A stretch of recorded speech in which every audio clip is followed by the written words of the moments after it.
اللہ اکبر۔ چند دن ہوئے کہ جامعہ تعلیمات اسلامیہ سرگودا روڈ پر حکیم عبدالرحیم اشرف صاحب اللہ تعالیٰ ان پر رحمت فرمائے نے قائم کیا تھا۔ وہاں مولانا عبدالغفار حسن صاحب کے صاحبزادہ صہیب آئے تھے۔ وہ برطانیہ میں انہوں نے تنظیم قائم کی ہے، وہاں دین کا کام کرتے ہیں۔ علمی گھرانہ پرانا مولانا عبدالجبار حسن تھے، پھر ان کے لڑکے عبدالغفار حسن، یہ بچے بھی ہیں سہیل اور صہیب، سارے کام کرتے ہیں۔ تو ان کا لیکچر تھا حکیم صاحب کی بات سے یاد، تو بعد میں مولانا عبدالعزیز علوی صاحب جو شیخ الحدیث ہیں سلفیہ کے، ان سے دعا کے لیے کہا، تو انہوں نے دعا میں بڑی پیاری بات کی۔ وہی ہم کہہ سکتے ہیں، اس کے سوا ہمارے ہاتھ میں کیا ہے کہ اللہ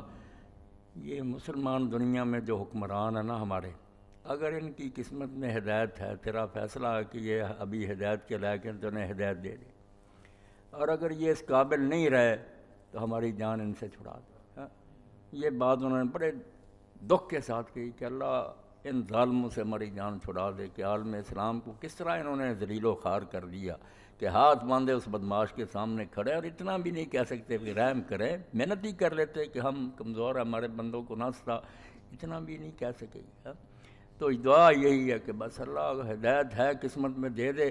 ورنہ تو اپنی خاص طاقت سے ان کو دفع کر، ہم تو اب بے بس۔ انہوں نے اپنی طرف سے تو سارے راستے بند کر دیے نا کہ کوئی اٹھ ہی نہ سکے،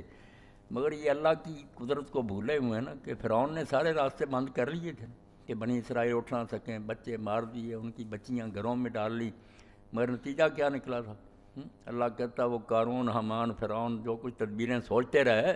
وہ سب بیکار گئیں، الٹی ہو گئیں، ان کے گھر میں نے پال دیا اور بالکل ان کو دریا برد کیا، اور ڈوبتے وقت پھر کہتا تھا اللہ میں ایمان لے آیا،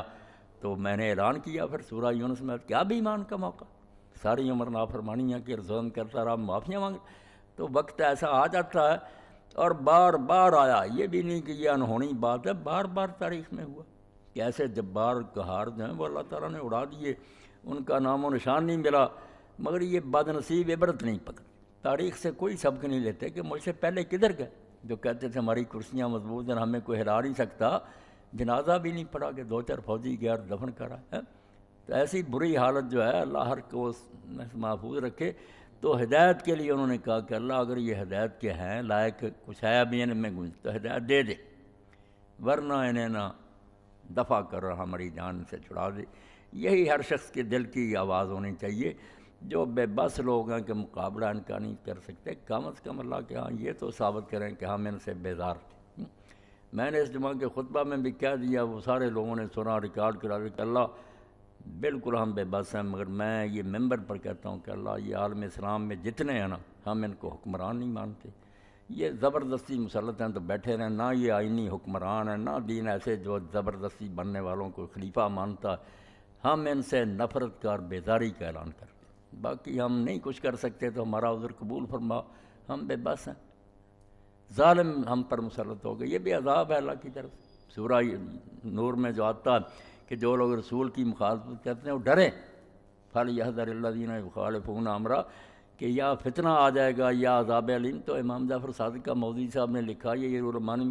کہ کیا ہے وہ فتنہ جس میں امت مبتلا ہو جائے گی، اگر دین پر نہیں چلے، کیا فتنہ؟ فرمایا ظالم حاکموں کو مسلط ہو جائے،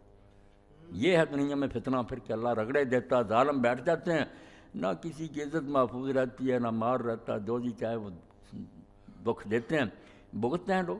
تو اللہ کے رسول کی مخالفت کوئی معمولی جرم نہیں،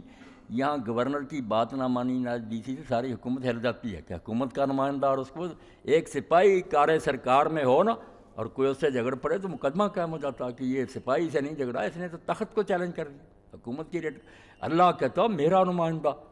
میری طرف سے کھڑا اور وہ اعلان کر رہا، تم اس کے ساتھ ایسا کرتے، اس کی بات نہیں مانتے، تو نتیجہ پھر سامنے آتا ہے۔ لوگ سمجھتے ہیں کہ یہ نبی جو ہے نا ویسے ہی کوئی آدمی ہے، اللہ کہتا نہیں ویسے آدمی نہیں، یہ اللہ کا مقرر کیا ہوا، اور اللہ اس کے پیچھے ہے، بے شک یہ قتل ہو جائے اس کو لوگ تو وہ اللہ کی طرف سے